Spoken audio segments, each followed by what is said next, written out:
Taiwan melaporkan 0 kasus lokal, 1 kasus impor dan 1 kasus meninggal akibat COVID-19 pada tanggal 25.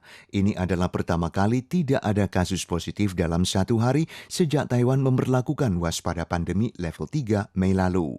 Sementara itu, sejumlah 169.000 warga menerima suntikan dosis vaksin Medigen pada hari pertama penyuntikannya. Ada 3 kasus reaksi buruk, satu darinya yakni seorang penulis internet di Taoyuan meninggal tanggal 24 pagi setelah diantar secara darurat ke rumah sakit. 2 kasus reaksi buruk lain yang mengakibatkan kematian juga dilaporkan tanggal 25 di Taoyuan dan Keelung. Menurut penyelidikan awal CECC, semua dari 3 warga meninggal ini memiliki catatan penyakit kronis dan jantung. 有心肌梗塞的可能性。那不过这个因为是到院前的死亡，所以是要由司法相验，由检察官来做相关的一些判定。我们不会因为这样子而停止施打。 Di lain pihak, seorang pria New Taipei berusia 39 tahun yang disuntik pada tanggal 23 merasa tidak enak badan dan tidak memiliki tanda vital saat diantar ke rumah sakit tanggal 24 petang. Tapi pria ini ditemukan positif menggunakan obat terlarang. Pemerintah berencana mengedarkan kupon quintuple untuk merevitalisasi ekonomi. Menurut Kementerian Ekonomi, kupon tersebut akan diintegrasikan dengan pembayaran digital, kartu kredit dan tiket elektronik, dan khusus untuk industri mamin akan ada bonus tambahan. Selain dari kupon revitalisasi sendiri, sejumlah lembaga juga meluncurkan berbagai bonus. Dewan Pertanian atau COA misalnya akan mengedarkan sedikitnya 2 juta helai kupon pariwisata pertanian dengan angka beruntung dan nilai lebih tinggi dari $250 pada tahun lalu yang diharapkan bisa menstimulasi industri pertanian.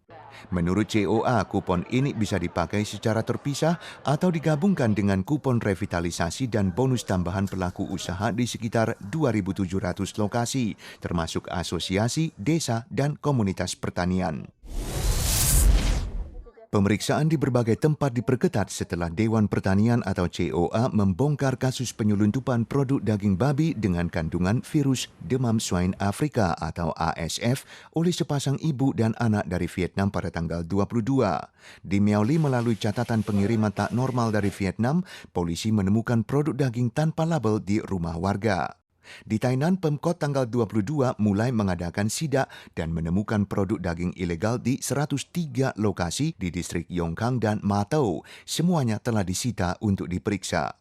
Di lain pihak, saat menjalani sidak serupa, Depkes Yunlin menemukan produk daging tanpa label di kulkas. Pemilik toko menerangkan bahwa ini adalah makanannya sendiri dan bahwa tokonya tidak pernah mengimpor produk daging babi Vietnam.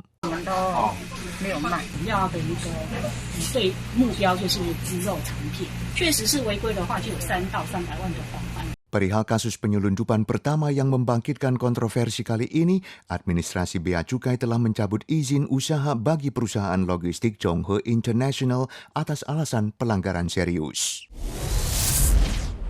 Madu adalah minuman populer, apalagi pada musim panas. Jenis minuman madu tak terhitung banyaknya, tapi belum ada regulasi pelabelan yang jelas. Jadi bagaimana seorang konsumen bisa membedakan apakah bahan yang dipakai adalah madu murni? 养蜂的人，那我今天早上喂它糖水，那他今天下午，他下午就可以酿出那个蜜。那这种，比如说这种糖水酿出来的蜜，算不算100%的纯蜜？这个东西我觉得就是蛮有争议的。 Perihal isu ini, FDA mengumumkan RUU regulasi pelabelan kandungan madu dan sirup dalam minuman. Kelak hanya madu dengan kandungan 100% baru bisa dilabel madu, 100% madu atau madu murni. Kalau ditambahkan sirup harus dilabel madu tambah gula dan kalau ditambahkan bahan lain harus dicantumkan dengan jelas. Andai kata kandungan madu tak sampai 60%, minuman hanya bisa dilabel rasa madu atau aroma madu. Sedangkan tulisan madu tidak boleh muncul di atas label minuman tanpa madu. Bagi yang melanggar, maksimum bisa didenda $4 juta. Menurut FDA, opini manca kalangan akan dihimpun dalam 60 hari mendatang untuk diintegrasikan ke dalam RUU yang dijadwalkan diberlakukan 1 Juli 2023.